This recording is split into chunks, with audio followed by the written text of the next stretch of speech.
The topics for the today's webinar is corporate taxation, and we have with us CA Atul Sariyaji. He is a regular speaker at our JB Nagar Study Circle. I welcome you, Atulji, for the today's webinar.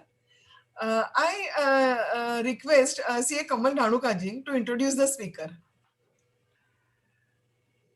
Good evening to all. Thank you, Simaji, for giving me this opportunity to introduce today's learned speaker, CA Atul Suryaji. Atulji is a fellow member of ICI and a commerce graduate from the University of Mumbai.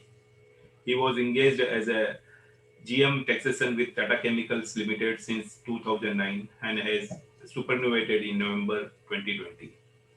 He was partner in Messrs. Chhajer and Doshi, CA Chartered Accountants, since he qualified as a CA in 1987.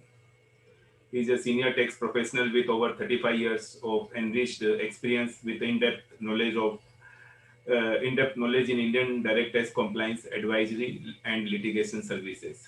He has represented SSC before the DRP and ITAT in more than 85 cases.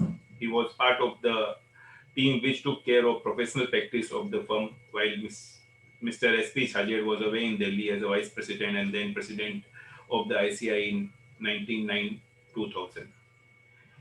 He has briefed senior counsel for matter to be argued before Mumbai High Court and Supreme Court of India. He has a good exposure for corporate taxes and transfer pricing during 11 years with Tata Chemicals Limited. Atulji has actively participated in various committees of ICI at central and regional council level, appointed as a committee member of DTC at ICI. He has been a delegate to present pre-budget memorandum 2014 to Revenue Secretary, Government of India. He has been a committee member since 1994 of the Chamber of Tax Consultants, chairman and a panel member at various platforms like BCA's Bombay Chamber of Commerce and Industries, regular contributor to IT Review, Study Circles, ICAI Journal, and IMC. Atulji is also a frequent speaker at various forums on tax issues like TDS and been instrumental in changes on TRACES site for user-friendly modification. Atulji is now into full-time practice as a chartered accountant. Atulji, you are welcome back to professional practice and hope will continue to get enriched through your knowledge. Welcome, Atulji. Thank you. Good evening, friends. Thank you very much for the JB Nagar Study Circle for having invited me again, be amongst all of you and back to the profession. This is the first lecture after coming back to the profession full-fledged that I'm giving. And I'm looking forward to it. And I think one of my beginnings even earlier was from the JB Nagar Study Circle. And therefore, I feel myself to be on home ground. I usually start my presentations with this oft-quoted Justice Sujata Manohar's limerick. That is, I am the country's draftsman. I draft the country's laws. For most of the litigation, I am the cause. We will realize the truth of this as we go through the provisions affecting corporate taxation. That is the subject of the day. And be sure, in spite of faceless assessment, in spite of online, everything, we are going to remain in the profession, and those who are in litigation will continue to remain in litigation. Only the form may change. The form of litigation from the paper and personal attendance may change to virtual appearances and online submissions. But basically, litigation is going to remain the same. The bureaucrats are not going to change. The litigation is not going to change. The income tax law, whatever changes are happening day in and day out, are going to continue happening. And therefore, we can be sure that all of us will remain in the profession. Maybe the form may have changed to some extent. Let's look forward to it. Given the topic of corporate taxation, what have I decided to discuss? I've decided to discuss the optional tax regime for corporates. We all know that the maximum corporate tax rate was once upon a time 65%. We have come down to 35%, then 30%, and now we have the options of also opting for 15% taxation. But this is subject to various conditions, which is exactly what I need to discuss when I go into the depth of the optional tax regime for corporates. Mind you, all corporates have to undergo a lot of mental exercise, Excel sheet exercise, and boardroom meetings to convince the management that we can and we should opt for a particular tax regime. But this exercise is not going to be small. It is not as simple as just preparing one Excel sheet one day and taking a decision tomorrow. We had, after the September amendments that had come to offer the various changes to 22% and 15%, we had to really have brainstorming sessions at our office, first within the tax team, then with the CFO, and then with the board. And it was a real strong exercise, after which we could come to a conclusion. And that was not all. We had to finally convince the internal auditors, who said whether we have taken into consideration all the aspects, the pros, cons, cost benefit analysis, and what have you, each and every phrase used by the management jargons used, all of them were put to test before the decision was taken as to which optional tax regime we should go in for. So all of us who are practicing on the corporate tax side need to look at each of the options that is being offered by the legislature. And the decision is not going to be only for assessment year 2021 or 21-22. It is going to be a long-term decision, because each of these options say that once the option is exercised, you will not be able to revert. And there are reasons for it. We ourselves will feel that the reasons are quite logistic, quite understandable, and rational. And therefore, if we look at the optional tax regime in the true sense, a detailed exercise awaits us. Perhaps most of us may have already taken care of this and done the exercise, and this discussion may be academic to that extent. But if it is not academic and if we still have an option, I think I would be doing justice to the topic being given to me and enlightening the members as to which are the facets of the law that we need to look at and carry forward the discussion.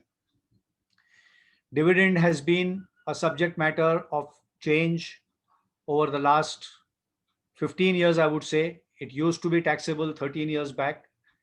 Then we had an option where it was not taxable at all. And now again, we have come to the position when it is taxable.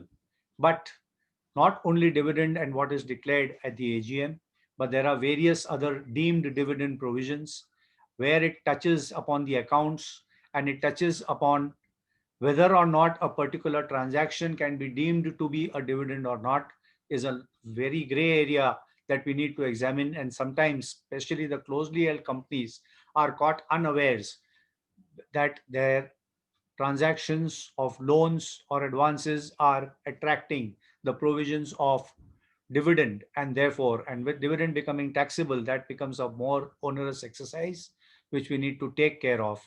And while discussing all the provisions, I will be going to the first principles, that is, what does the section say.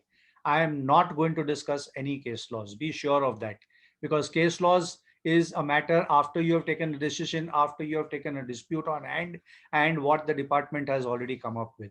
But if we plan our affairs in a better manner by reading the section itself, understanding the nuances thereof, and then planning it, perhaps you have already prepared the ground for litigation subsequently. Therefore, for litigation and case laws, I would suggest we have a separate session altogether.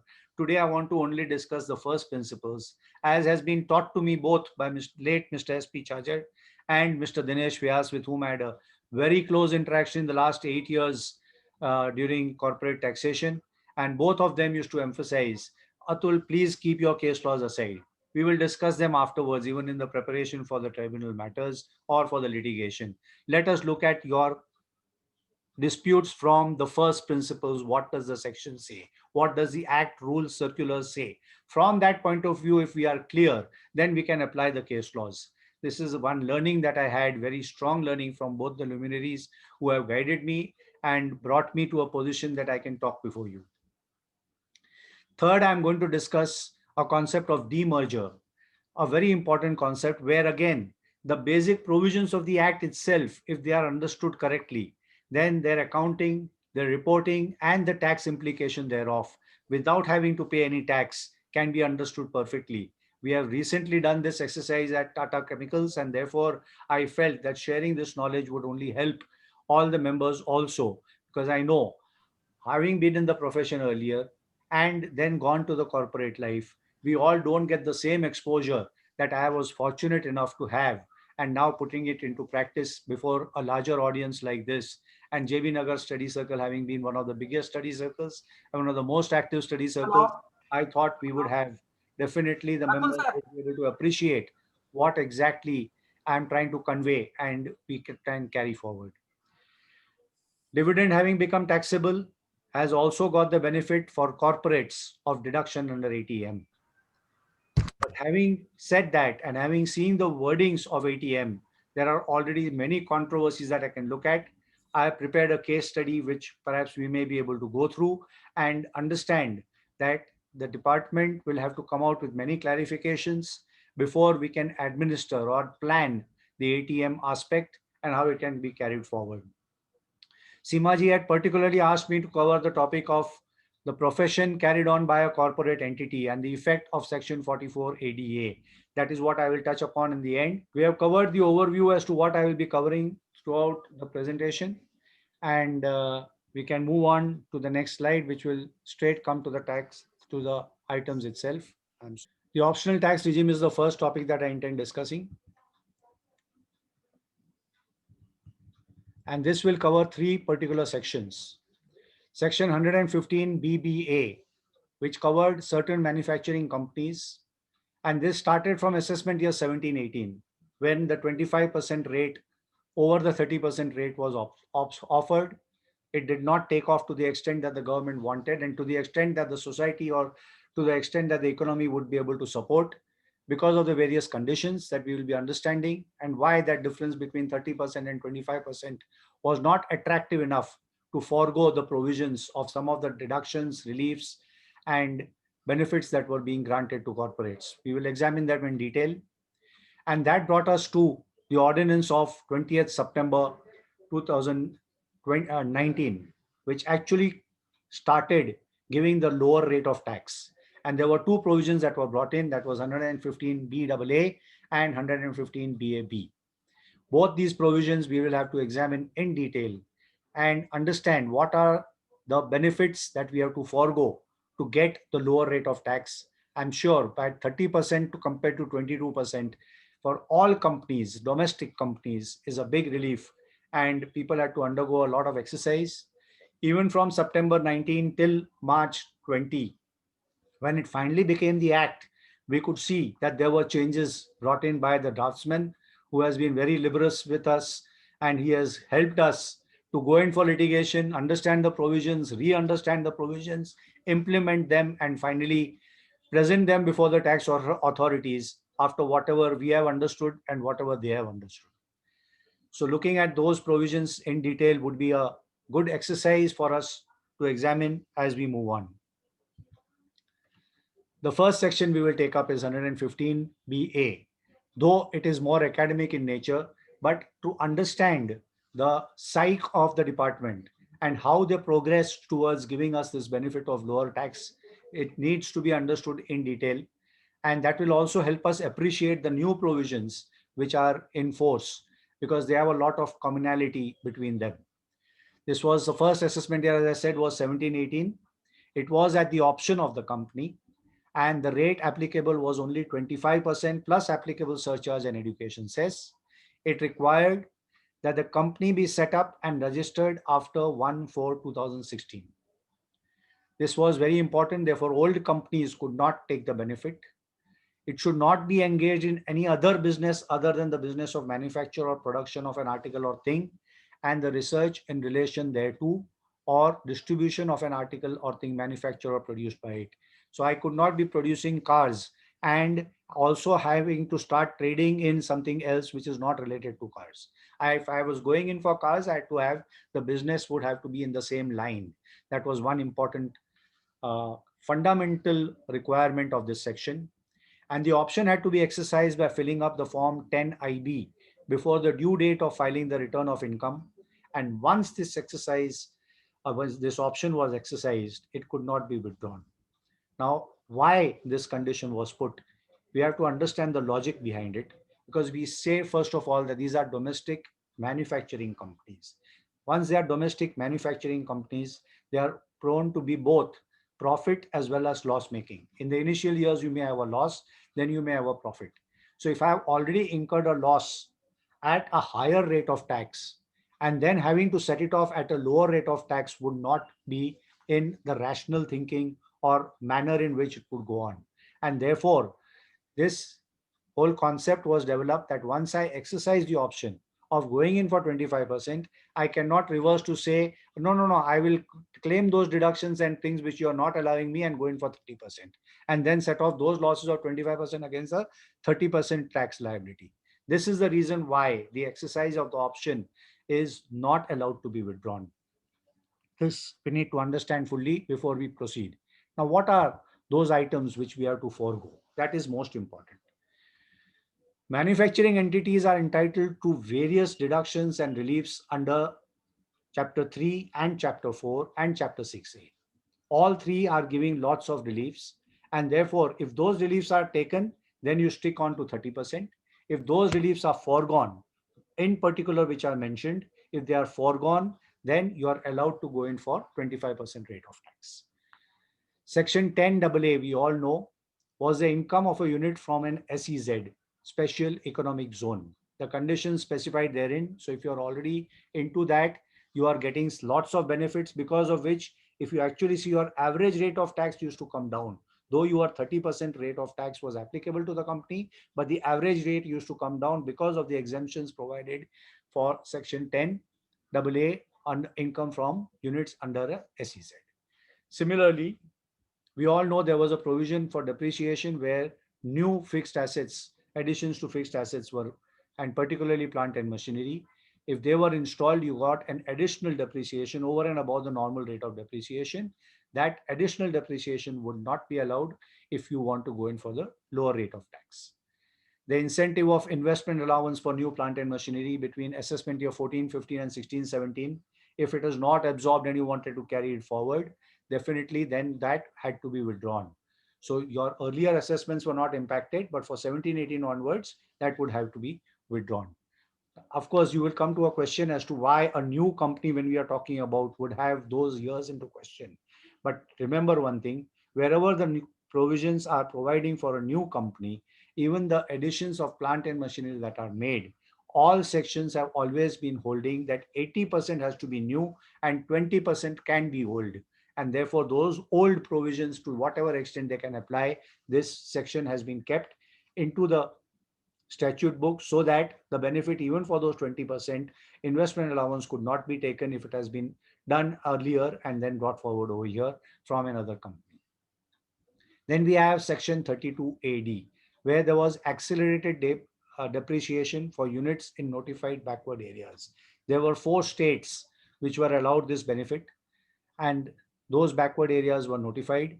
There was additional depreciation there, also accelerated depreciation, which cannot be claimed if you want to go in for 25%.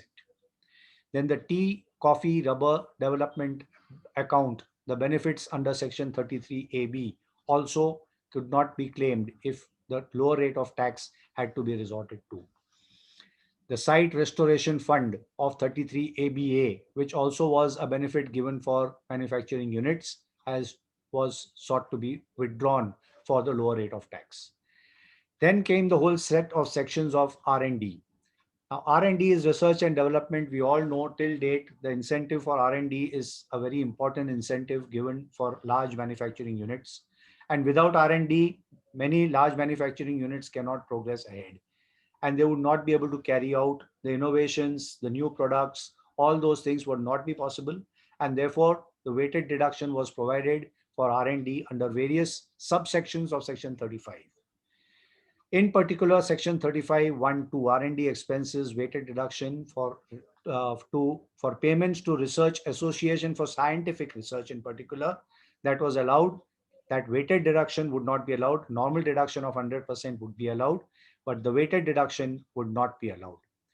Similarly, payment to a company. Previously, it was a research association. Under 35(1)(2)(a), it is payment to a company which has its main object as scientific research, section 35(1)(2)(a). This is also sought to be withdrawn. Similarly, 35(1)(3) R&D expenses for payment to research association for research in social science and statistical research. This is not scientific research, but social science and statistical research.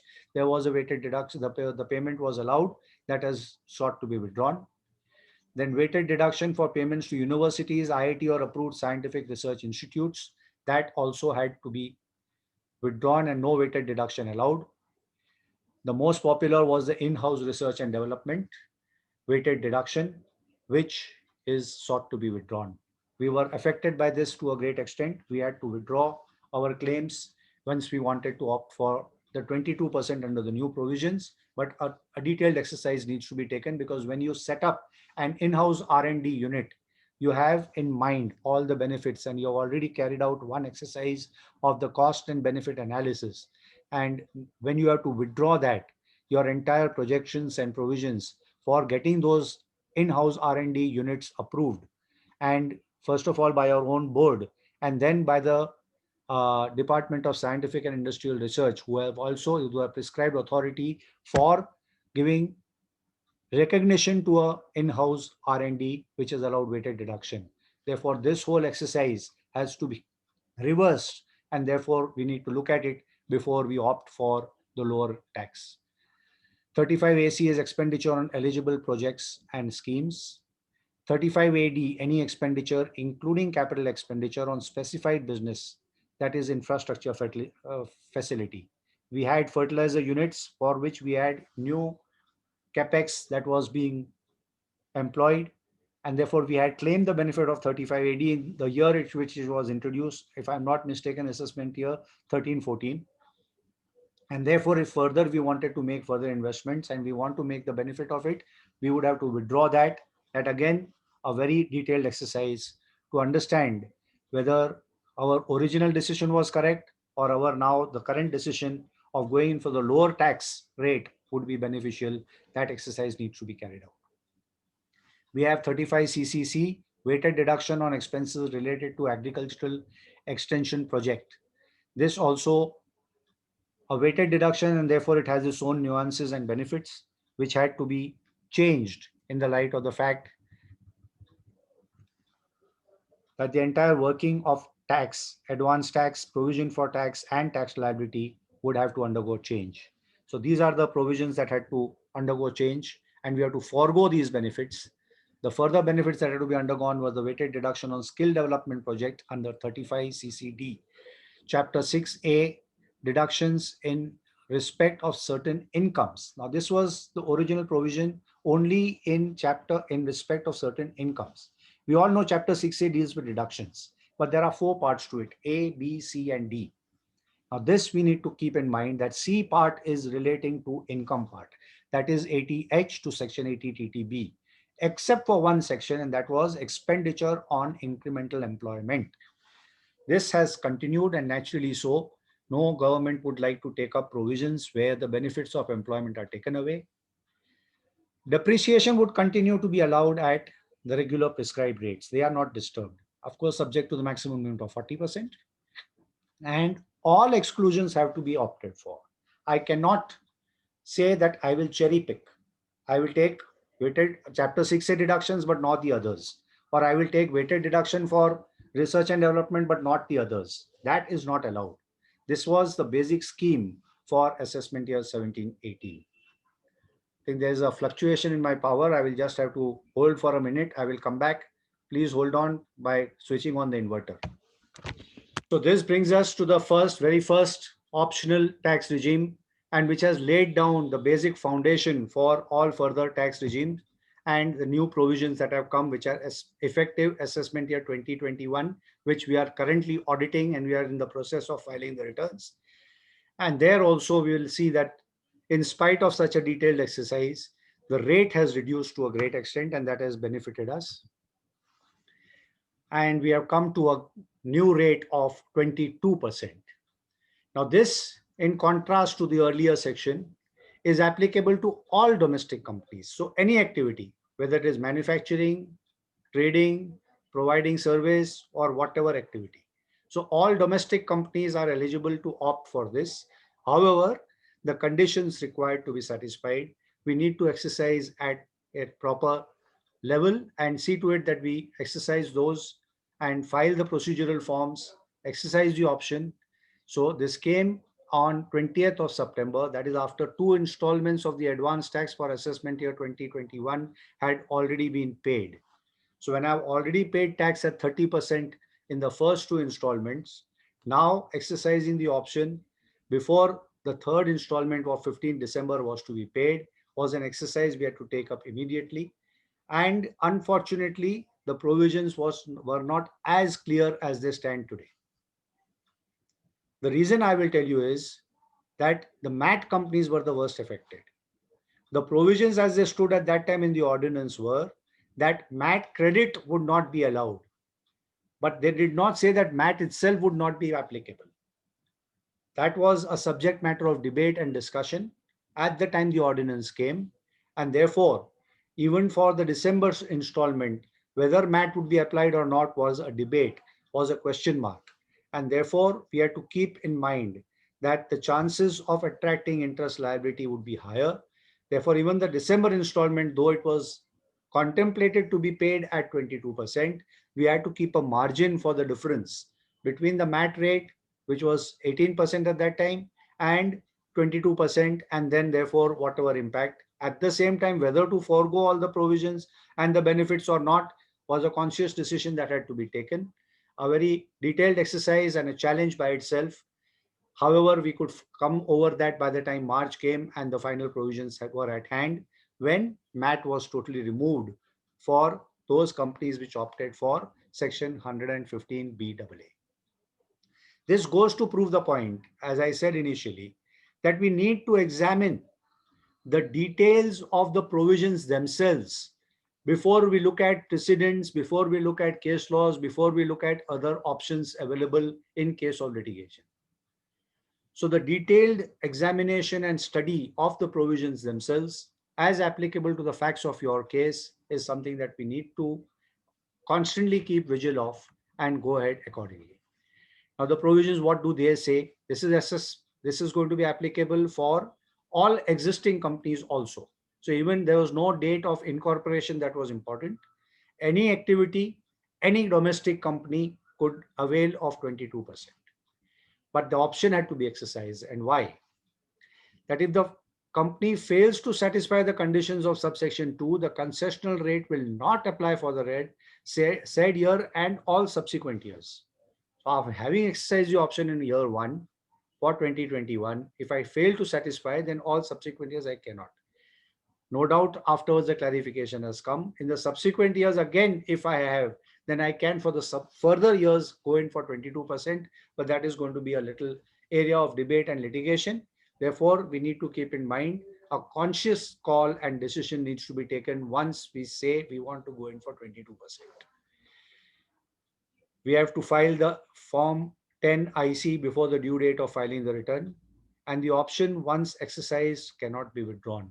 The reasons remaining the same as 115 BA, that business losses, unabsorbed depreciation, carry forward, at what rate you have incurred those losses, at what rate you want to set them off, would cause lots of dichotomies, which should be avoided, both for the department as well as for the SSE.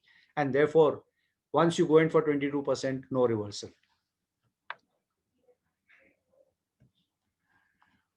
The conditions that are mentioned, which are the provisions to be foregone, which are mentioned in 7, 8, and 9 slide. I am not repeating them for the sake of brevity. Otherwise, they remain the same. Only for assessment year 21-22, there is a change. And what is that change? There is a very important change. All the deductions under Chapter 6A, there it was only Part C, the incomes that were in question, from 80H to 80TTB. Here it is right from 80C onwards, everything is applicable. So you cannot claim any deduction under Chapter 6A except 80JJA, that is again for increasing the employee numbers and their costs, and of course 80M.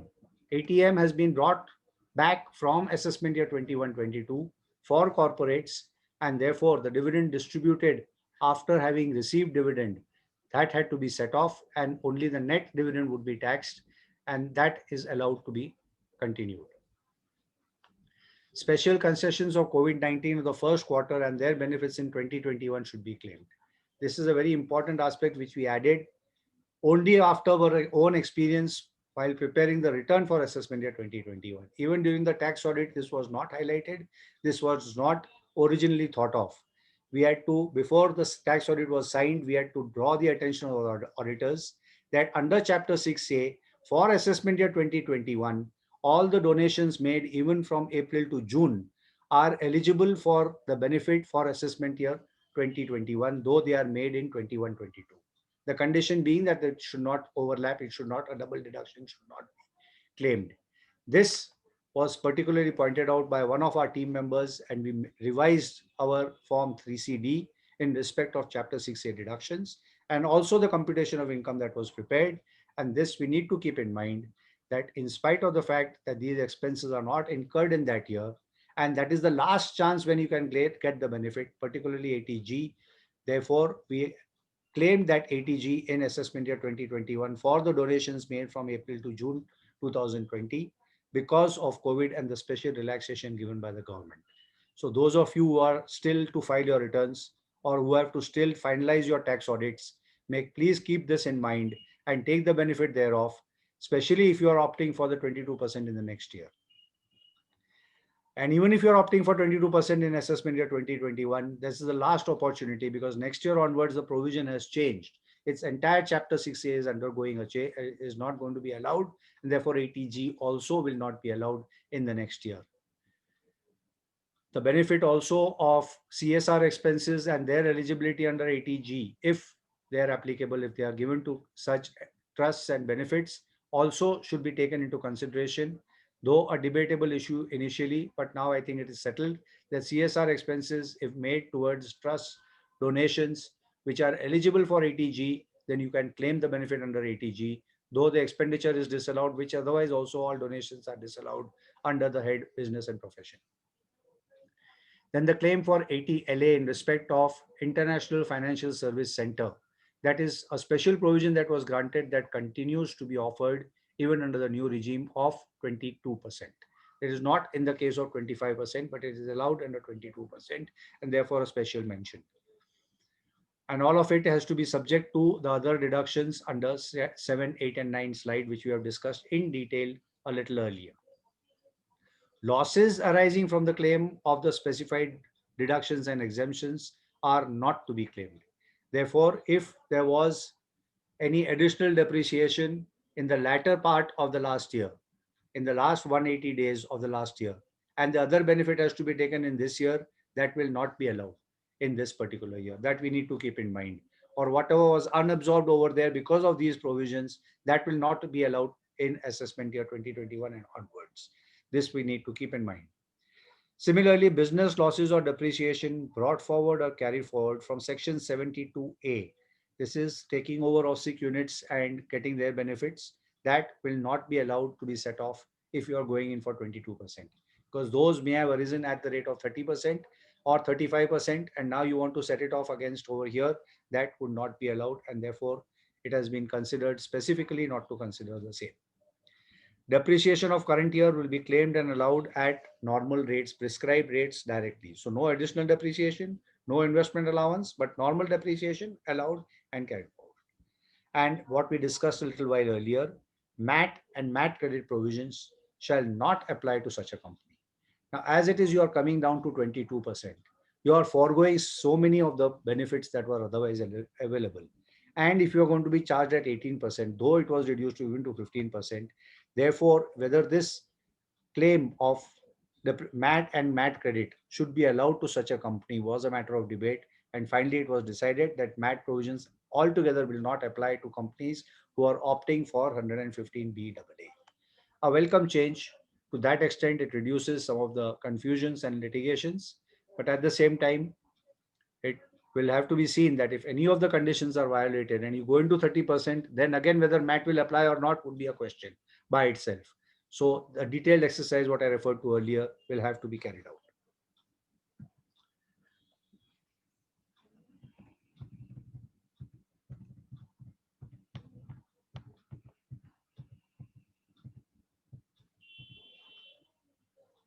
The most important is the new provision of 115 BAB. A 15% rate of tax is something that attracts major corporate managements, major boards. Most of the boards say why we should not go in for it. And if you have started a new company, some people have started new companies only for taking the benefit of 15%. Failing to understand that there are quite a few conditions which we need to keep in mind. And although these are many more than what we have seen in the earlier two sections. First of all, it is restricted only to a new company registered after 1st October 2019. The applicable rate, no doubt, will be 15%. But if there is no manufacturing and all other conditions satisfied, then 22%. If both of them not having been satisfied, or the AO is of the opinion that owing to the close connection between this company and the other person in the course of business so arranged that more than ordinary profits accrue to the company, AO shall estimate the profits on reasonably deemed basis and tax the excess profits at 30%. Now, this is where the discretion of the assessing officer is going to be used. In the light of the faceless assessment, in the light of electronic assessments, can we still look at such a provision? Yes, it has been brought on the statute book.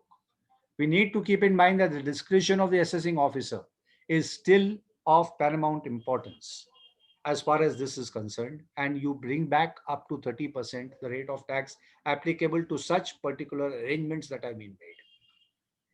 Now, when you look at an arrangement in respect of a particular set of transactions or a particular section of the company, and the rest of the company, if it satisfies the 15%, what else will it lead to but litigation?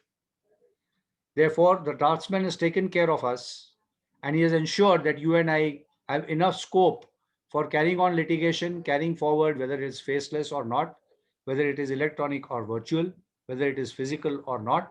We have enough work at hand if we opt for the new provisions that are being offered. And the offer is so lucrative.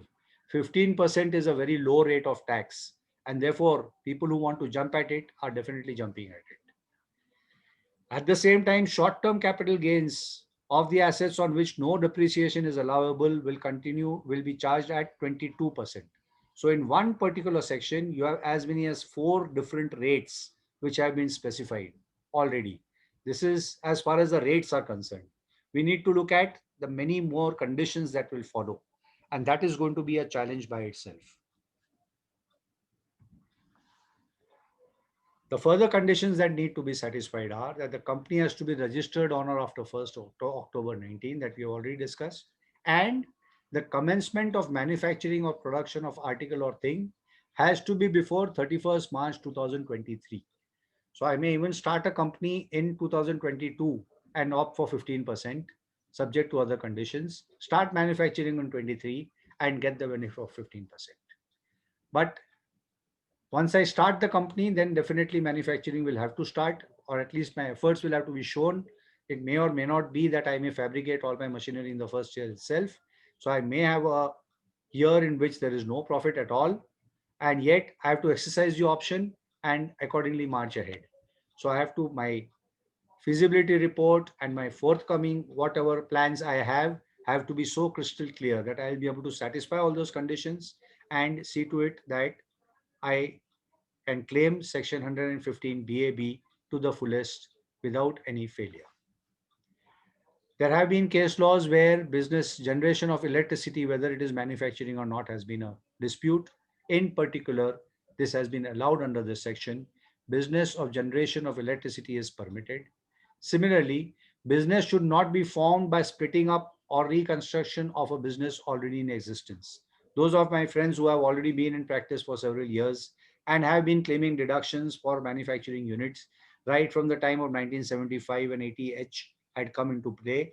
From that time, we have been seeing that this is an important condition that has been placed to give an impetus to the new industrial undertakings, to new manufacturing units, and therefore that continues. I cannot play it that my existing unit I will break down in such a manner that part of it will go there, the employees will go there, part of the machinery goes there, and or I reconstruct my own affairs in such a manner that the existing business has now going to be applicable to the new rates of 15%. That will not be permitted, and this examination is going to be thorough, be sure. You cannot afford to take a chance, because this is an old provision in the new law on which everybody, SSEs as well as department, has burnt their fingers earlier, has entered into disputes, and therefore all those experiences are going to come of good use to all of us. Same way, it does not use machinery or plant previously used for any other purpose. Here again, the ratio of 80-20 is continues. It has been specifically provided that at least 80% of the plant and machinery used for manufacture, particularly used for manufacture, should be new. I may have an old building in which this whole thing is going on. I may have old furniture, I may have old office equipment, that is not an issue. But whatever is used for manufacturing, that has to be new to the extent of 80%. This needs to be understood. Machinery or plant used outside India is permitted subject to conditions. It has not been used in India, it has been imported into India, and no depreciation allowed in India on such plant and machinery. If I had just purchased, supposing an old company had purchased some new plant and machinery, before starting the project, this new item came into being. And by the time the manufacturing of the new company had to start, if I transferred that machinery to the new company, then I will not be eligible therefore. Because if I would have either claimed depreciation, or even if I have not claimed depreciation, I would be entering into a dispute and I have to prove many more facts that we need to keep in mind. Similarly, a specific provision that ATID was a benefit that was allowed for hotels or convention centers. Therefore, if I house my entire activity into such a building on which ATID had been already claimed, then I will not be allowed that benefit under this new company. I should not house my manufacturing unit or use that building or hotel or convention center for the purpose of the business of the new company. This needs to be kept in mind. Further conditions which need to be satisfied over and above what we have already seen, and therefore more care, more certainty that we do not fall into any trap. And this is very important, because certain activities which we consider as manufacturing may not be manufacturing, or there might be precedents, judicial precedents, which tell us that this is not manufacturing or is manufacturing, and yet we may not be able to carry out that activity because it has been specifically disallowed under the provisions of section 115 BAB. So it should not be engaged in the manufacture of development of computer software. This is an area of lots of dispute, and we know that computer software development is a manufacturing activity, but it is specifically disallowed for 115 BAB. Mining is another area in which enough disputes have taken place, matters have reached all the way to the Supreme Court, and things, you may get the benefit outside 115 BAB, but you will not get the benefit under of 15% under 115 BAB. Conversion of marble blocks or similar items into slabs, bottling of gas into cylinder, whether this is manufactured or not was a dispute, but for this particular section, it is a totally no-no. Printing of books or production of cinematographic films is not permitted, and specified business as may be notified by the central government. Now, this has not been notified till date. So, though the law has come from September 2019, till date, there has not been any notification saying that this business will not be allowed for 115 BAB. If in case of any specific difficulty in implementation of the above, the CBDT has the power to issue guidelines, and the same have to be laid before the parliament. Now, since this has been brought by an act, first an ordinance and then an act which has been approved by the parliament, though for day-to-day activity, CBDT is empowered for lots of delegated authority. As far as this particular section goes, since it is a major change in the rate of tax applicable to a company, therefore CBDT has been empowered to do away with any specific difficulties. At the same time, the CBDT is obliged to place the report of the same before the parliament before it is finally assessed in the hands of the company, and therefore a little lengthy procedure that has to be gone through, follow up with the CBDT, again, a task in which chartered accountants and legal professionals have to play their role and follow up. At the same time, we have to remember that in the new this all these provisions, there are specified domestic transactions. Now, these have been restricted compared to what they came in when they originally started off. We add any transaction with any 40A2B company or entity. All of them were originally subjected to specified domestic transactions, and the principles of arm's length pricing were applicable to the same. Now, the whole scope of specified domestic transaction has already been reduced since 2 years, and we have only where the deductions are claimed under ATIA or any of the incentive provisions, that those are attracting the specified domestic transactions. Same principles of ALP, arm's length pricing, will apply in this case also as far as 115 BAB is concerned. This, my friend, I think takes care of the basic conditions. And then, of course, the other conditions are almost similar to what we have discussed for the earlier two sections.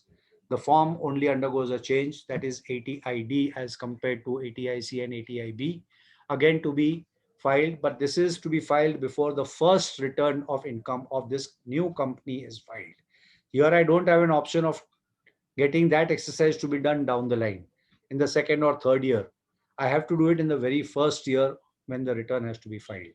So for a company which has been incorporated, supposing between October 19 and 31st of March 20, then for assessment year 2021.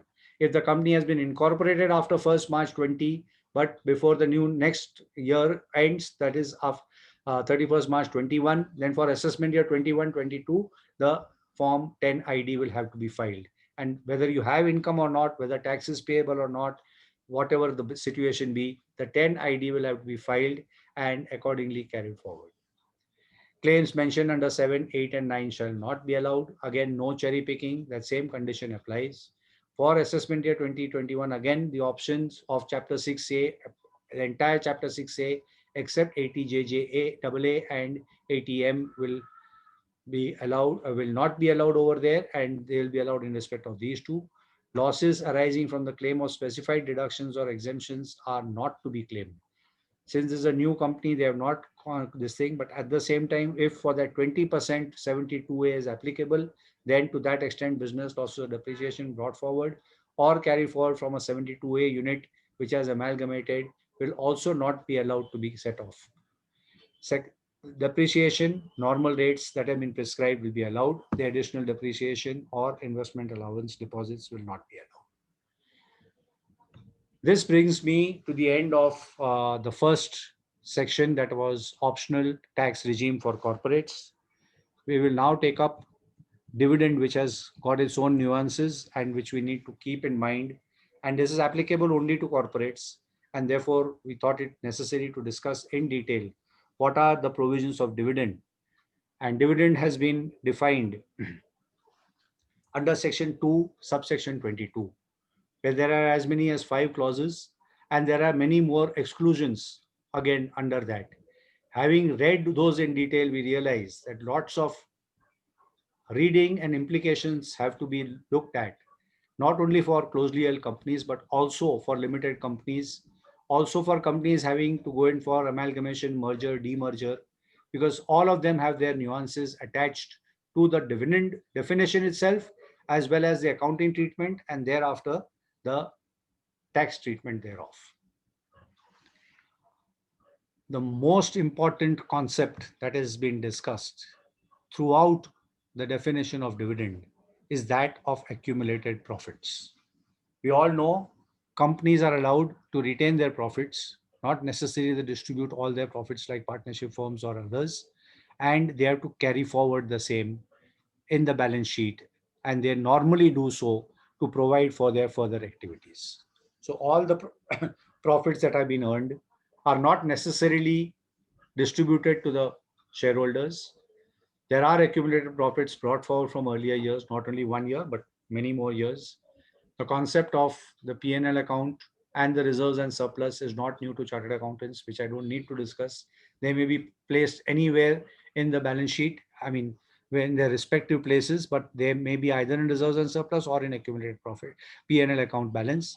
And these, how they should be used, not used, and what is the implication of dividend with this concept of accumulated profits, we need to understand from the income tax point of view. So any distribution by a company of accumulated profits, whether of current year or earlier year, whether capitalized or not, if such distribution entails the release by the company to its shareholders of all or any part of the assets of the company. We all know, having earned the profits, then finally what is it that is distributed to the shareholders? It is dividend by way of checks or bank transfers. Today's date, everything is through bank transfers. So bank balance is an asset of the company. So if that asset is going to be released to the shareholders, that would tantamount to a dividend. This we need to keep in mind. Also, it may be in the form of debentures, debenture stock, or deposit certificates, or any other form, whether with or without interest, and any distribution to its preference shareholders of shares by way of bonus. This also tantamounts to a dividend. If I give debentures in lieu of the profits, distributing the profits and not giving it by way of dividends, that also tantamounts to be a dividend. It may not be a bank transfer. You are giving them, issuing debentures and creating an asset in the hands of the shareholder who is going to earn further out of the company, which again would entail releasing of the assets of the company to the shareholders. So either in the form of a debenture holder or a debenture stockholder or a deposit certificate or a preference shareholder. So finally, what tantamounts to the first condition of releasing of the company's assets to its shareholders, if it is attracted by way of the second clause, then too it is treated as dividend to the shareholders immediate before its liquidation. So again, release of any of the assets of the company to the shareholders immediately before the liquidation also tantamounts to being called as dividend for income tax purpose. And on reduction of its capital. Again, there, if I've released any of the assets in favor of the shareholders, it tantamounts to dividend. These are the first four clauses of 222 A, B, C, D, which have to be kept in mind, which are normally not easily read into. This has been an experience which not only at the time of practice, but also in the corporates, people fail to realize, though practically when the AGM declares the dividend, you are releasing the funds in the hands of the shareholders. It's nothing else but dividend, but that for tax purposes is treated as dividend. And so far as it was exempt for the last 13 years, it did not matter, except to the extent that the company would have to pay 115O as dividend distribution tax. But there also there were exceptions where it is declared, not declared, what has been parted with, and how those deemed provisions were not easily attracted, and there were less disputes thereon. But now what happens is we need to keep in mind the next and the most important and the litigious area is that of deemed dividend in the hands of private limited companies. So it's any payment by a company, not being a company in which public are substantially interested. What we are talking about, closely held companies, private limited companies, by way of an advance or a loan to a shareholder. This is very important. We normally understand that only if it is to a shareholder, and further there are conditions, then that shareholder should have at least 10% of the voting power. If he has less than 10% of voting power, such a loan or advance is not considered, normally for the smallness of amount.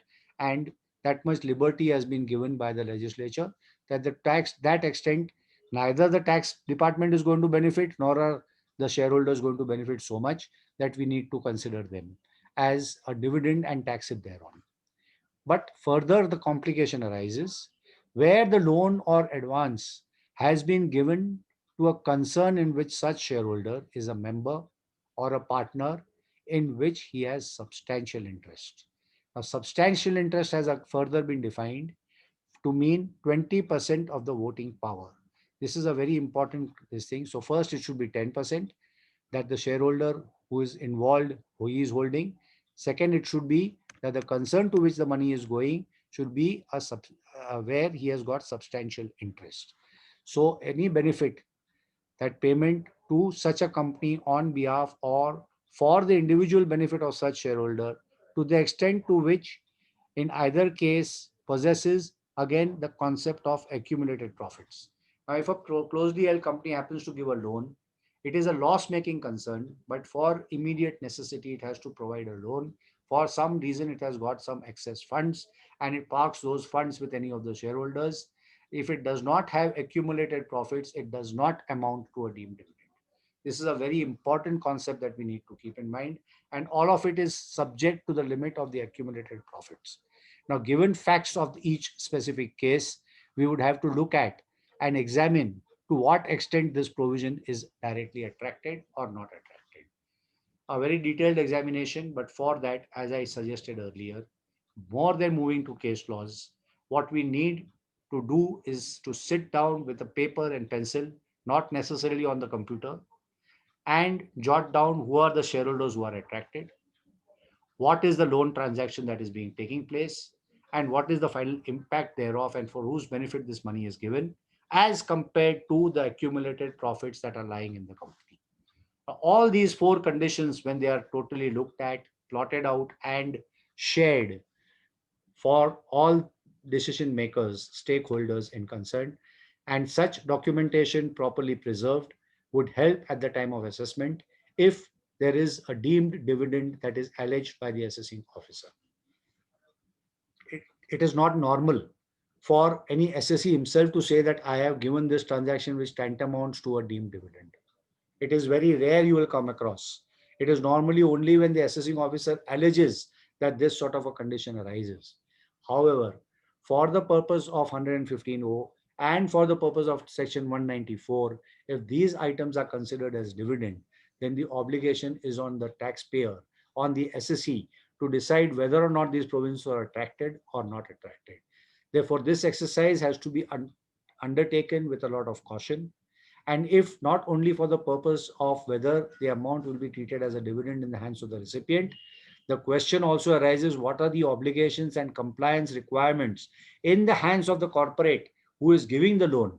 That is to be examined also. Today's date, with corporate governance having taken its shape what it has today under the Companies Act, such non-compliance may attract many other penalties and penal actions against the directors who are involved or the principal officers who are involved, and therefore a conscious decision with strong documentation is the need of the hour for these private limited companies and for this section in particular. Having scared all of us with so many 5 different clauses, that dividend by its name attracts in all these following conditions, there are certain exclusions. And these exclusions are also very important and we need to keep in mind. And that why they have to be kept in mind, because they will not attract all those consequences which I just threatened you some time back. And also perhaps you can take some advantage of the same. Advantage in the sense that we can have transactions without the fear of non-compliance. At the same time, the fund movement that is necessary in closely held companies or other companies can be exercised with a much more ease. And therefore, these provisions need to be looked at. So if there is a distribution made in accordance with liquidation proceedings, previously what we saw was in anticipation of liquidation proceedings. Here it is in accordance with liquidation proceedings or winding up proceedings, where the holder of the share is not entitled to participate in the surplus assets. In that case, that would not be treated as dividend. The defined distinction between the two needs to be kept in mind. I am not touching upon that aspect which the shareholder will get only in anticipation of liquidation. That is definitely treated as dividend. But if the liquidation proceedings, the court decides, or the general body which is past the liquidation proceedings decides that this will be what is going to be distributed, and the shareholder is not getting anything more than in the surplus assets except what he has originally contributed, which is very rare. But then in that case, that will not be treated as dividend. Similarly, distribution is attributable to capitalized profits representing bonus shares. Now, we all know bonus shares are distributed to shareholders in a manner as good as giving dividend, but instead of giving it in cash or kind, it is given in this by way of shares, which entitle him to further dividend benefits and capital appreciation as the company's progress further goes ahead. Those bonus shares are not treated as dividend, but we all know for capital gains purposes, those bonus shares have a nil value as far as income tax is concerned. The whole concept of averaging it out with the original holding has been done away with, gone away, and no more holds good. We know since many years today that bonus shares are to be treated as cost, not as dividend. At the same time, the cost of the same is treated as nil if they are sold. Similarly, an advance or loan made or to by a company in the ordinary course of business, where this is important, which ordinary course of business, where the lending of the money is a substantial part of the business of the company. So money lending company or NBFCs which are into providing advances, for them these loans or advances made will not be treated as deemed dividend.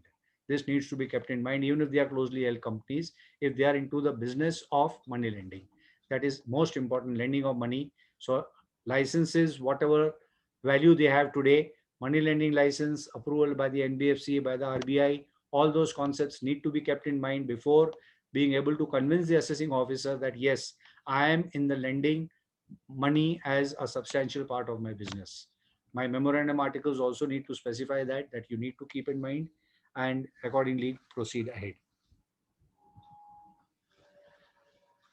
Now we come to the last two conditions, which are very important again, which are not treated as dividend.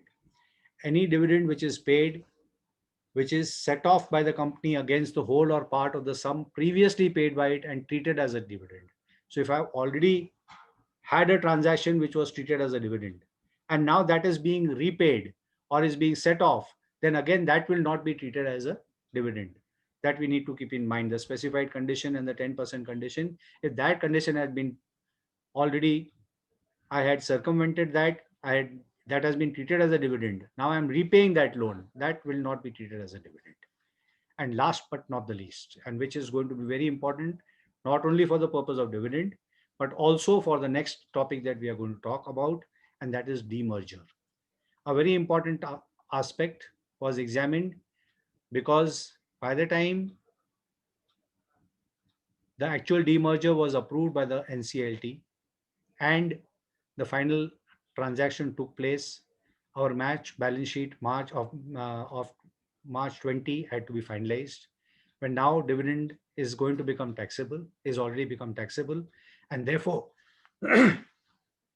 it was the auditors who raised the issue that if the accounting treatment as prescribed for demergers, if that has been resorted to, and this is being routed through the profit and loss account, though demerger under the Income Tax Act has got various other provisions which provide for a tax neutral transaction, whether the consequences of dividend will be attracted or not, it was this particular clause that came to our rescue, and we could convince the auditors and the management that we are not impacted by the fact that the whole transaction of demerger, which has resulted in a profit for the company, which is routed through the profit and loss account at the reserves and surplus, which is routed through the retained earnings, which I will explain a little in detail as we go further.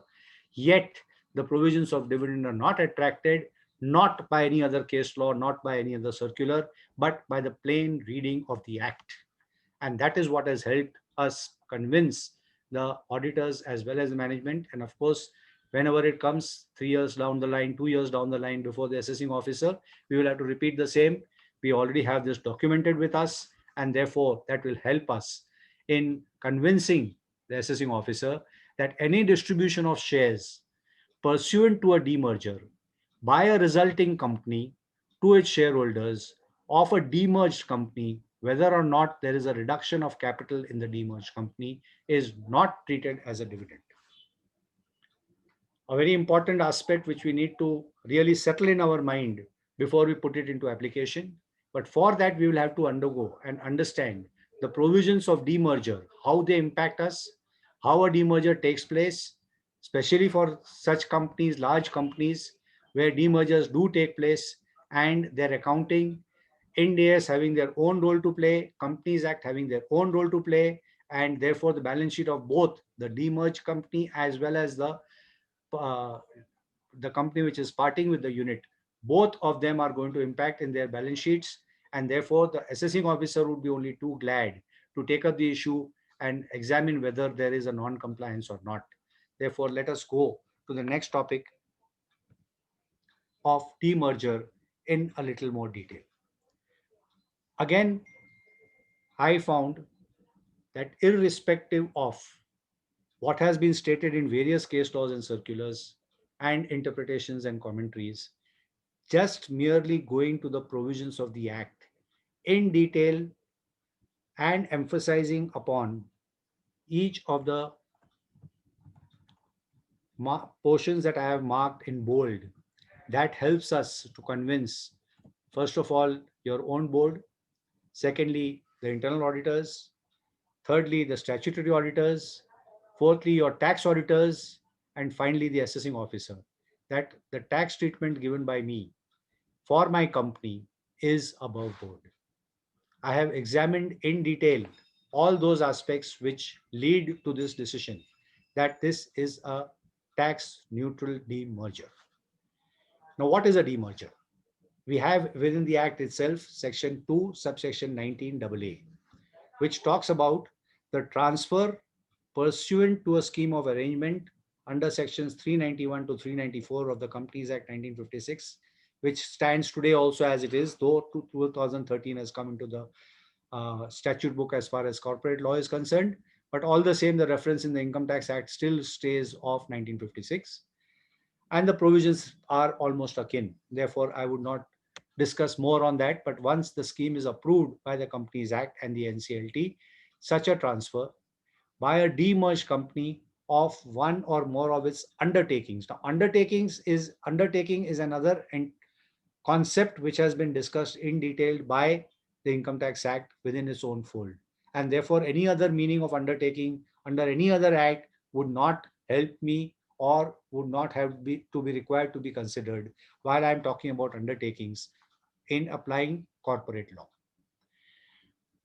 In such a manner that all the property of the undertaking being transferred by the demerged company immediately before the merger becomes the property of the resulting company by virtue of the demerger. So I am not picking and choosing. I have to see to it that all the property, all the assets are of that undertaking, maybe a particular part of the whole company, that is a manufacturing unit or a unit which is handling only the sales. This is particularly what we have dealt with in our company, and therefore a first-hand experience is helping me talk on this subject today. We have the company has sold and which is now under public domain. So I'm not in any way uh, flouting the insider trading norms because my March 20 balance sheet has already disclosed this transaction. Therefore, I am not in any way transgressing any of the insider trading norms, and it cannot impact my further future prices of my share script of my company. And therefore, I can safely talk about a transaction which has undergone. Perhaps last year, if I was to discuss it, I may have had to restrict my discussion. But today, I can discuss it in detail because the transaction is already passed. And therefore, the salt marketing rights of the company had been transferred to another company. So Tata Chemical did not sell its manufacturing rights, did not sell its activity of manufacturing. We continue to be manufacturers of salt, but all the marketing rights have been transferred. And therefore, what is it that was transferred? We had to bifurcate. We had within our cost centers in our SAP specific bifurcation of what is going into manufacturing, what is going into cost, into the marketing part of it. We had a separate cost center for the marketing part, and that undertaking has its own assets and liabilities, and therefore those were culled out as a property of the undertaking. All the liabilities relatable to the undertaking being transferred by the demerged company immediately before the demerger became the liabilities of the resulting company by virtue of the demerger. So the assets and liabilities of that cost center were separately identified.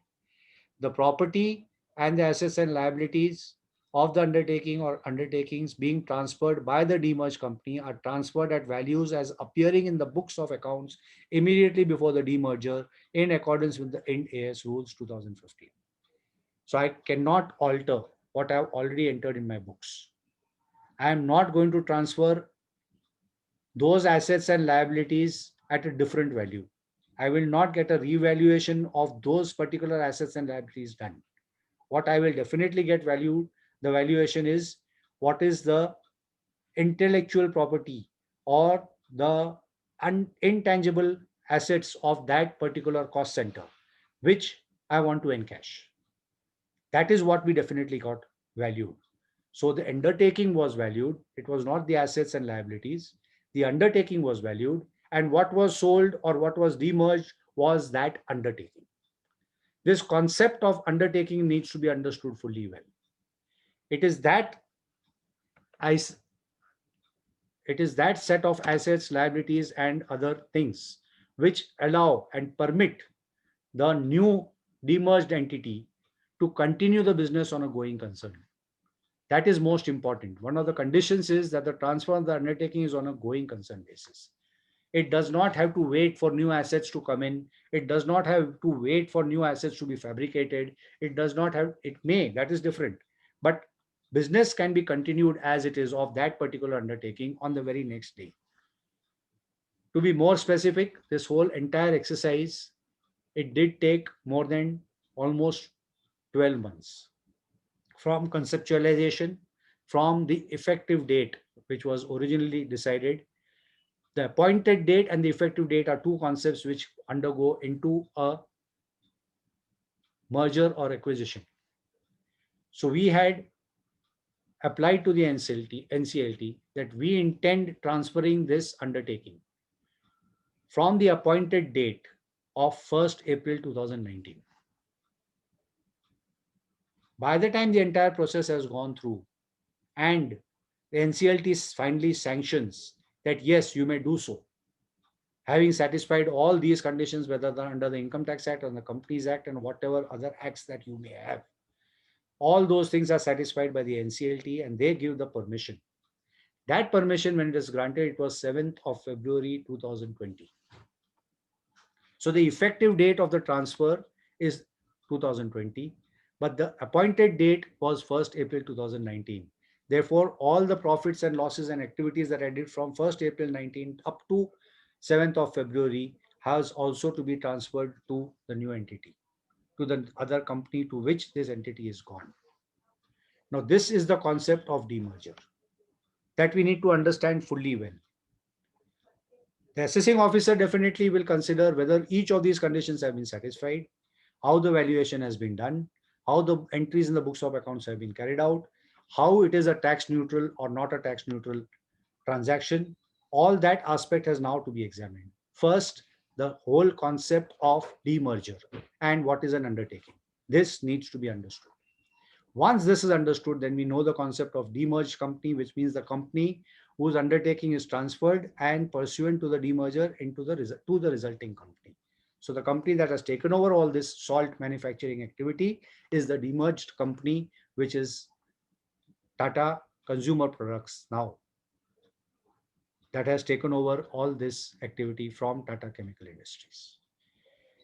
Now, what were the accounting entries, how it was passed? Assets and liabilities as they stood in the books have been transferred, but there is an over comparatively all the shareholders have been given shares, which again here are very important conditions. The first two conditions which I skipped have now to be examined. The resulting company issues in consideration of the demerger its shares to the stakeholders of the demerged company on a proportionate basis, except where the resulting company itself is a shareholder of the demerged company.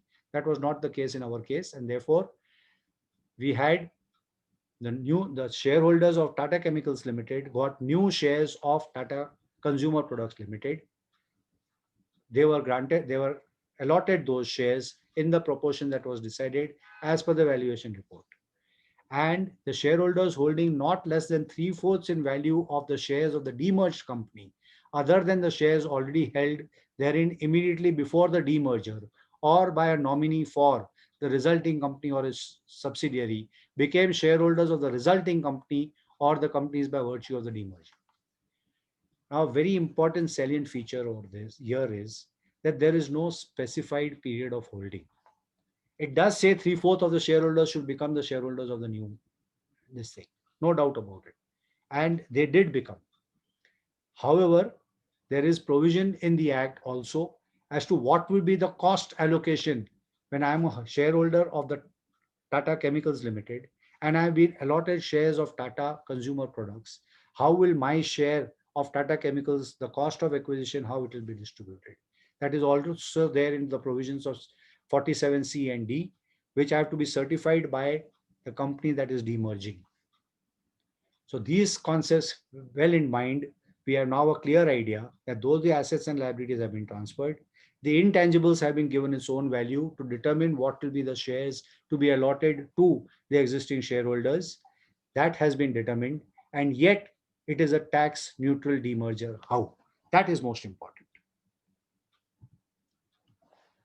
Now that will arise basically first from how I am recording the transaction in the books of the entity that is demerging. For that, we have Ind AS 113 Part 10. There's a typo over there in the slide. There is Part 10 in Ind AS 113, and that talks about recording of the sale of assets and transfer of liabilities from transferor company to the demerged company at book value, which is in consonance also with the Income Tax Act, and the balance as the profit on the sale of undertaking. So the difference between the sale consideration that is determined and the book value of the assets and liabilities, that is to be treated as the profit on the sale of the undertaking, which is credited to the profit and loss account of the discontinued operations under exceptional item. So in my profit and loss account, I will show this as a profit. Now, though this is a profit, I am yet talking about a tax neutral, which you need to keep in mind. And this is what we need to really understand under the Income Tax Act, how it is tax neutral. The sale consideration is the value of the demerged company shares issued to the shareholders of the transferor company.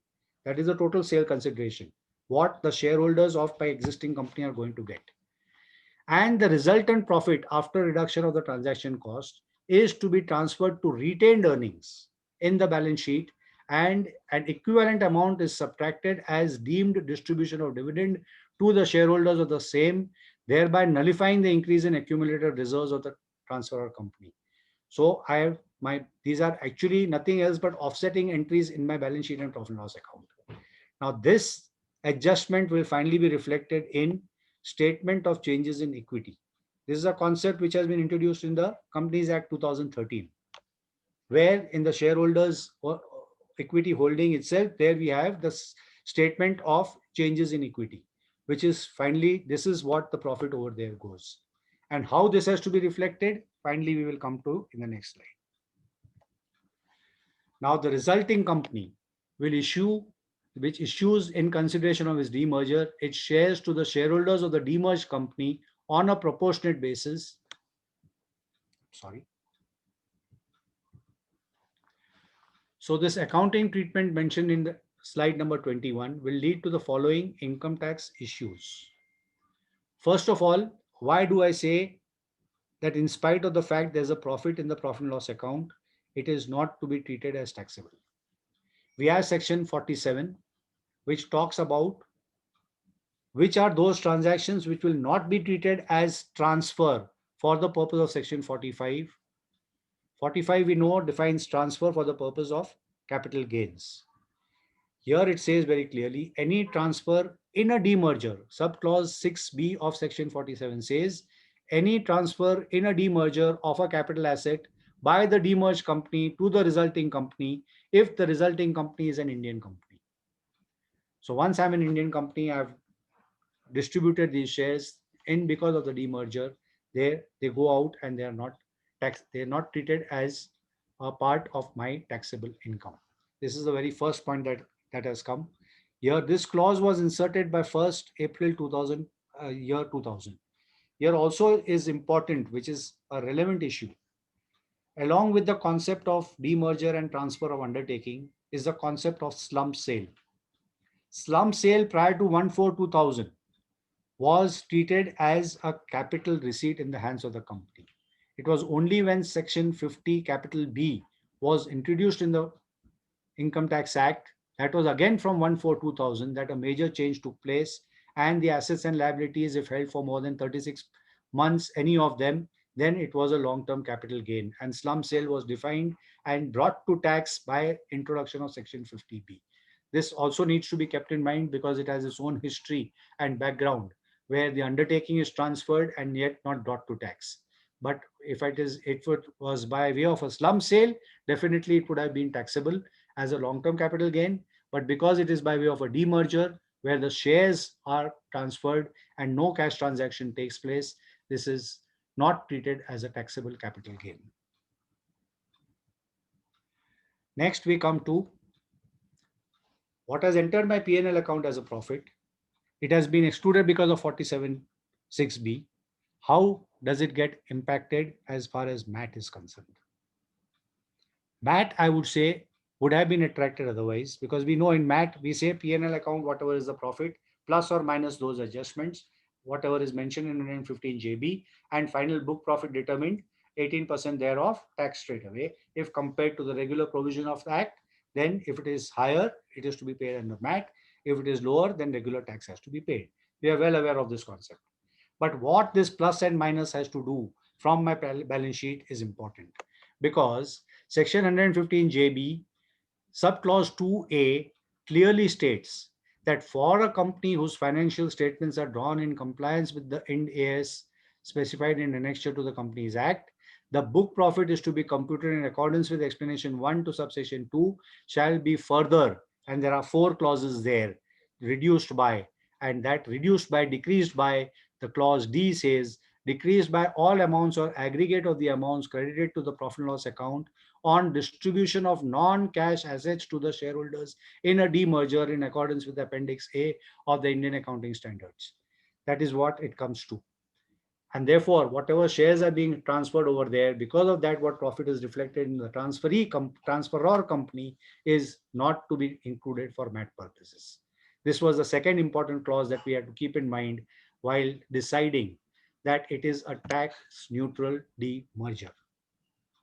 Next comes the question, when my accumulated profits are being tampered with, as I would call them, or it is being affected, the transferor company is having its effect on the accumulated profits, which we started our discussion with, that it would attract the provisions of dividend. The auditors had told us, yes, your transaction is tax neutral between the two companies, but because it is entering your P&L account and you're giving a special treatment to it, what about the concept of accumulated profits and dividend?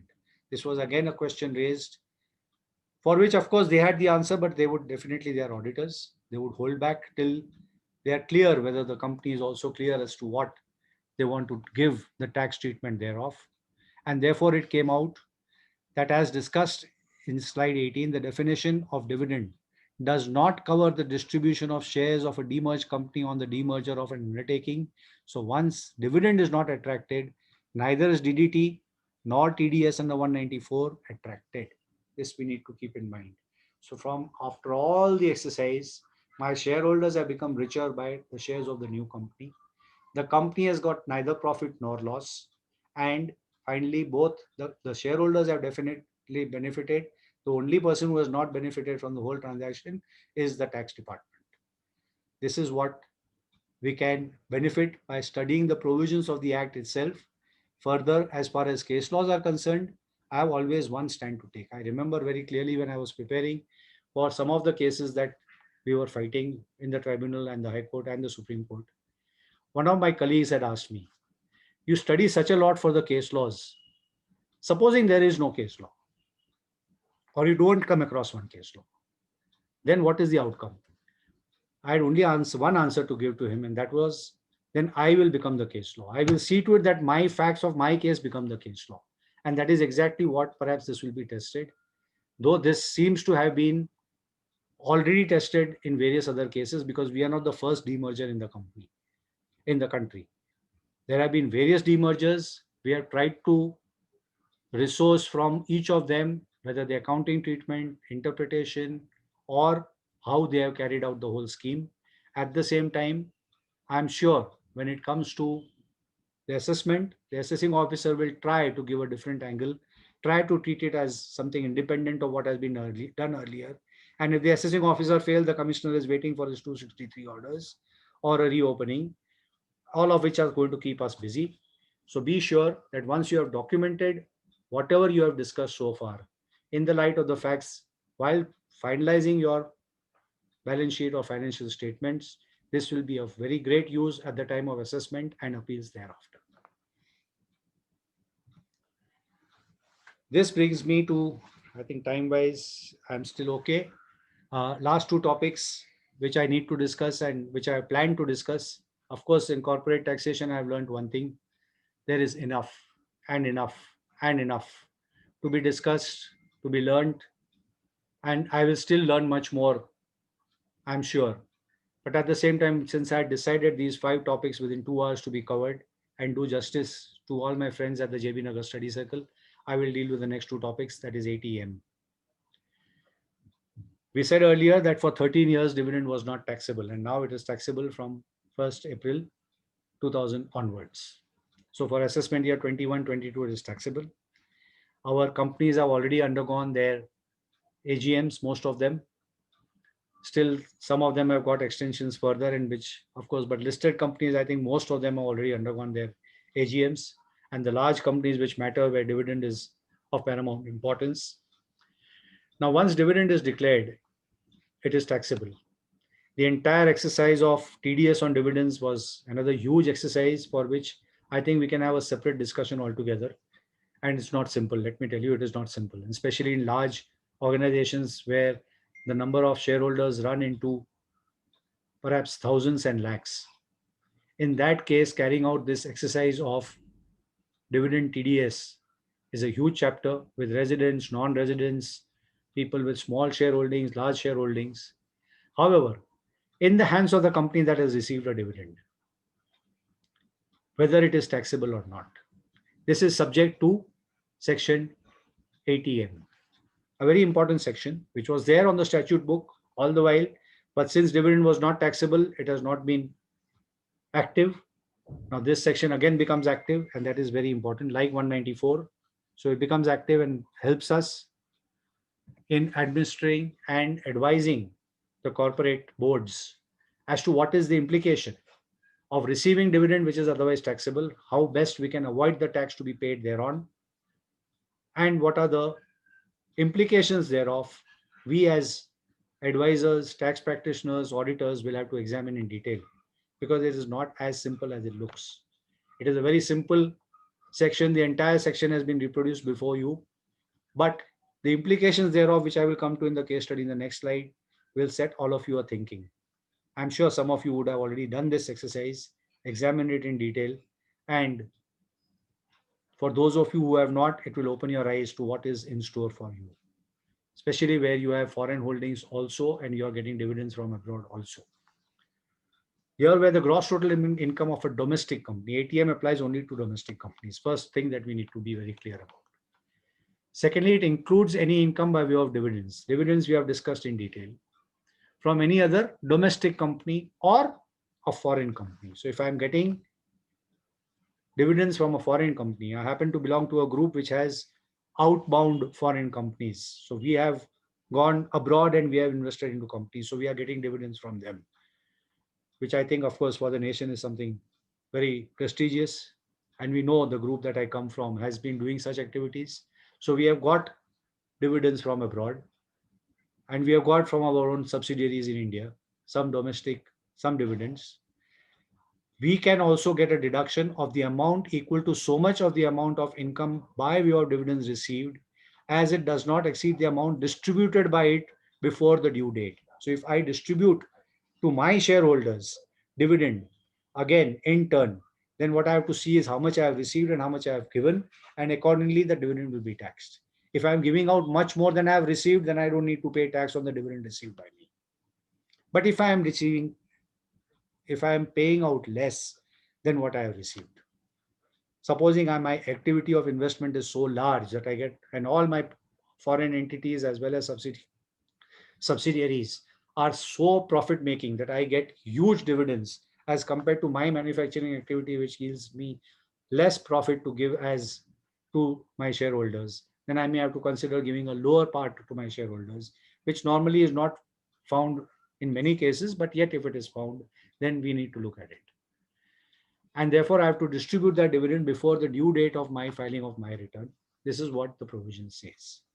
Now, the concept which I explained earlier, I take by way of a case study.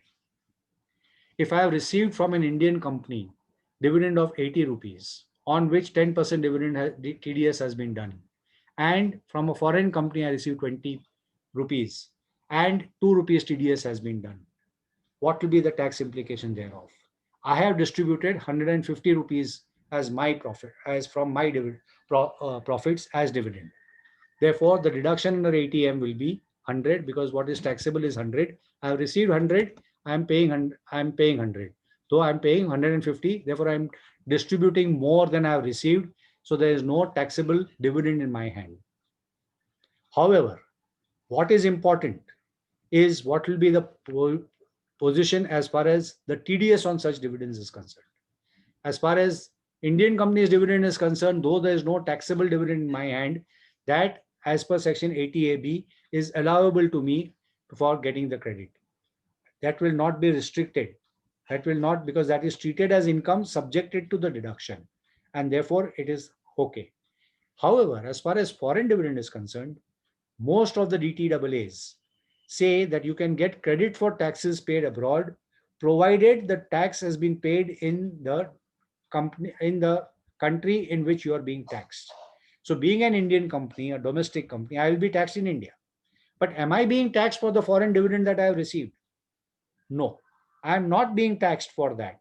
And therefore, the TDS on that may not be allowable to me, though this proposition is again subject to dispute, on which a clarification needs to be taken from the CBDT, that though the provisions of DTA speak this language, if the Indian company dividend received is not being taxed because of the provisions of ATM, whether the foreign company's dividend, though it is not being taxed, whether it will be treated on that position as to not get the benefit of a DTAA or not, needs to be clarified by the CBDT. Coming to the next provision, where again confusion can arise, where the assessing officer may take a position which will be different from what the assessee will be taking. I have received 100 rupees, like I said, 80 and 20. I have distributed for whatever reasons only 90. Therefore, 10 is taxable.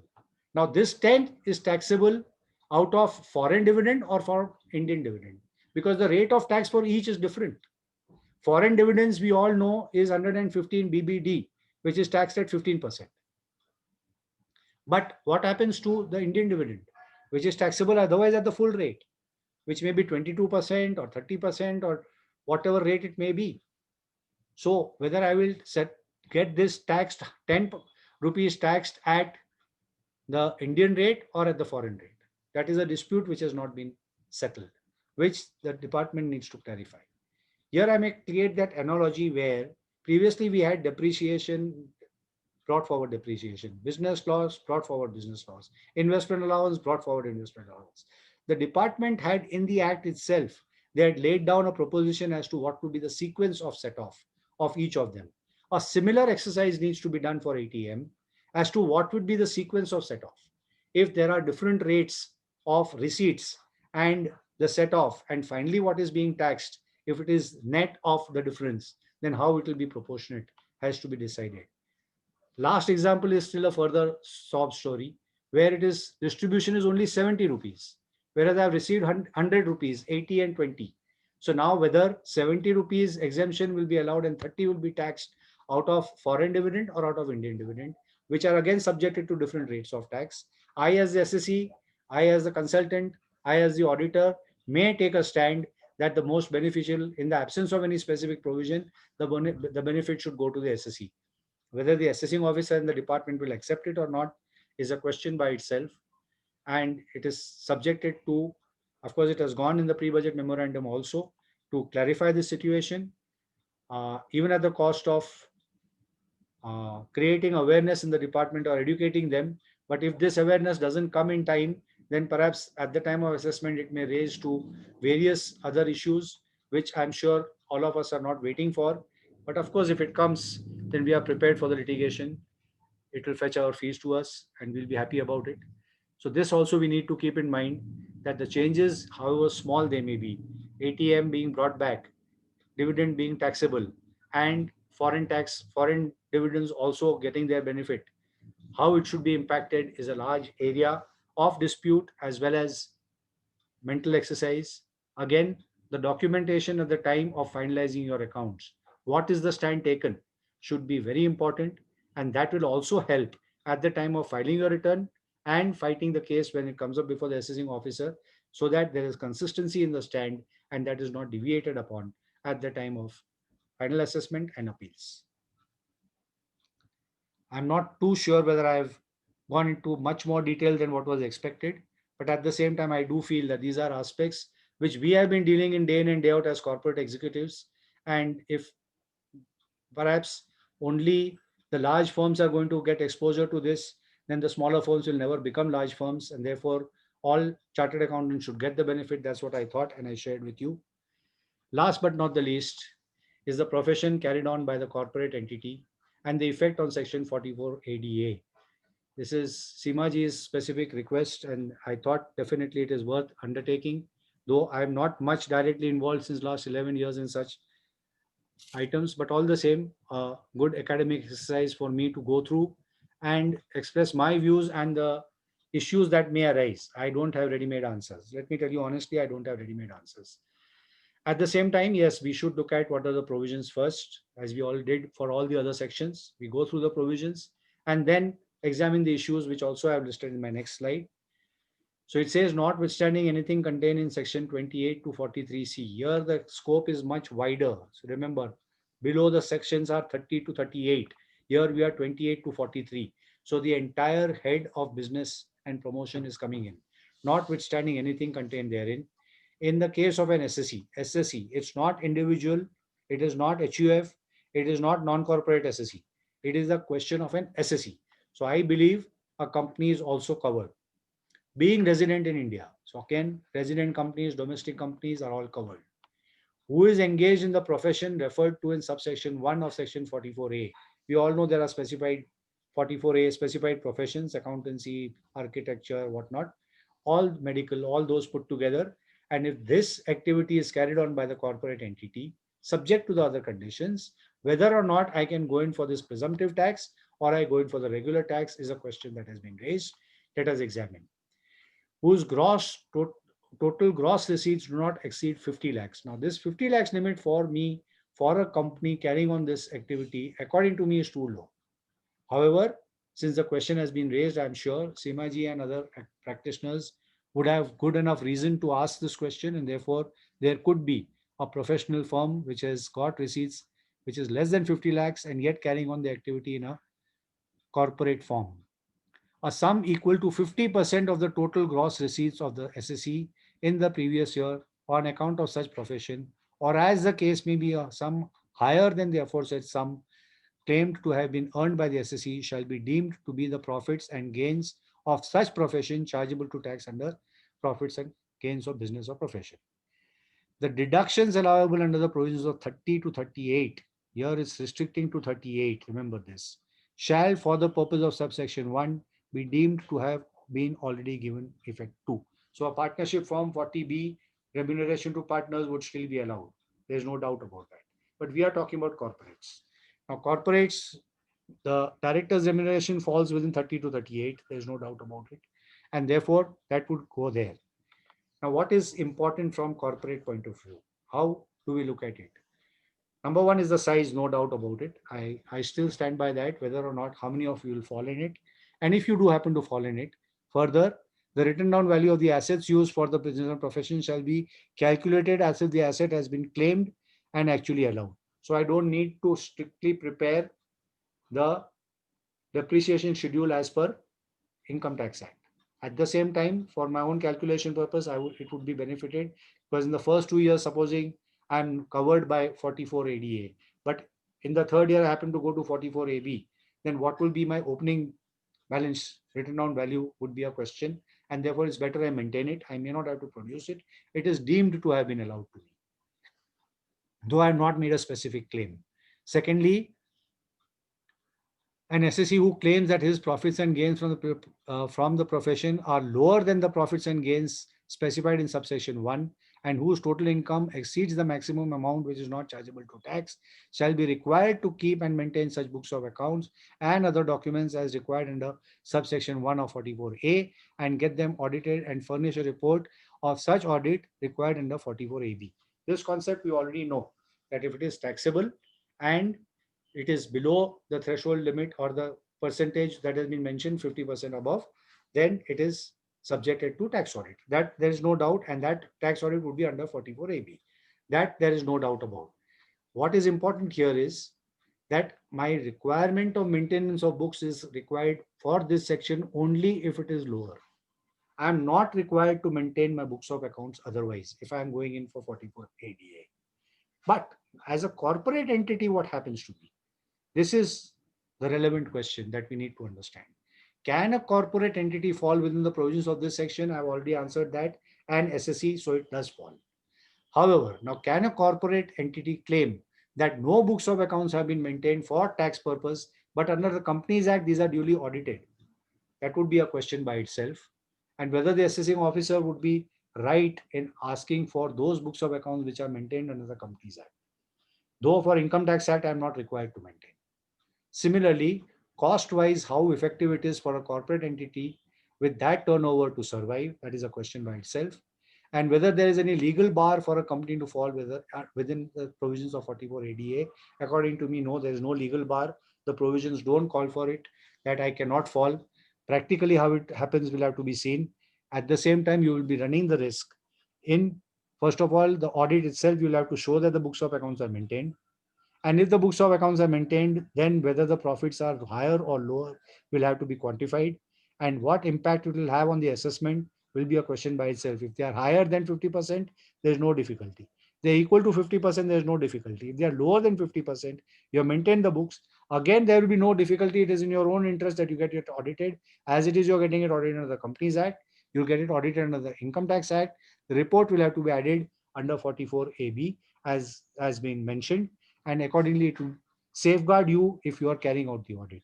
This is my view on this. If there are any other issues, and if the uh, organizers feel that we have time for questions, I may take them up, or they may be emailed to me and I may answer them in a more detailed manner by way of email. I wouldn't mind that, because that would be really the purpose of continuing education. What is the purpose of a CPE program? At the same time, if there are urgent questions, I'm open to them if the organizers feel it necessary. Yeah, actually, we have 5, 6, 7 questions. Yes. We will share the screen Word file with you. Yeah. You Yeah. please go through one by one question, and you can answer the Sure. question. For 115 BAA, BAA is 22%. Is normal business loss and unabsorbed depreciation allowed? For past years, no. For current year, yes. If it is not arising from those specified sections, then it is allowed. Even 22%, if I have incurred a loss, I have not claimed any of those deductions, additional depreciation, R&D, 10A, 10AA, then I have incurred a loss, it is allowed. It can be allowed. There is no restriction on that. Can a company change optional tax in one time? Can a company change? You mean the first year I have not opted for it? As far as 15% is concerned, no. First year itself, you have to exercise the option. As the others are concerned, I continue in the old rate of 30%. In the second year, I go for 22%. It is allowed. That we are doing in our own subsidiaries case, because they had some brought forward benefit which they wanted to set off. So in the first year, they have gone in for 30%. They set off that benefit. In the second year, 21, 22, we are going in for the optional tax regime of 22%. And that is permitted. There are no restrictions on that. Advance during the course of business can be covered for deemed dividend. That is, from a company to which advances are given is receiving either goods or services. This is a little gray area, but it can be covered. There are decisions in favor of the SSE, no doubt about it. But it is a gray area to be able to prove the genuineness that merely because an advance was given, the time limit within which, the period normally for other transactions, how it takes place, all that will have to be proved in detail. And therefore, it is a litigious proposition. If possible, you should avoid. Otherwise, if you're strong on facts, definitely you can take the benefit. In case I have not opted for 44 ADA, in this year and I have profit of less than 50%, am I liable to tax audit even if not opted for 44 ADA turnover less than 50 lakhs? Yes, if your profit is less than 50%, definitely. Otherwise, you have to pay tax on 50% as if it is that. That is exactly what the provision says. That if my turnover is less than 50 lakhs and I'm above the exemption limit, then if I have to pay tax at 50% of my gross profit, gross receipts. If I'm not paying that, then I have to carry out the audit. That is what the last provision I read out. That is specifically saying so, that I am liable to tax audit, even though, and I have to maintain the books of accounts to prove that my profits are less than 50% of my gross receipts. You will be required. 115 BA is normal business loss and depreciation allowed. We already discussed. You have answered these questions. Yes. Sonali, more questions are there. Okay. Thank you, Atulji, for the nice presentation. And your presentation is very clear and members are really very benefited about the same. I now request CA Krishna Kumarji to present vote of thanks to today's speaker. Thank you, Simaji, for giving me this opportunity. Today's speaker on corporate tax certain issues, C. Atul Surya ji, had very nicely explained the topic with his practical examples, and the participants have been benefited by today's talk. On behalf of JV Nagar CP Study Circle, I propose a hearty vote of thanks to the speaker, C. Atul Surya ji. Thank you, sir. Thanks a lot. Thank you. Thank you very much. All the questions It was my raised by the pleasure. members also. Thank you. It Thank was you. my pleasure. Thank you so much. Yeah. Thank you Thank for the you. wonderful presentation, sir.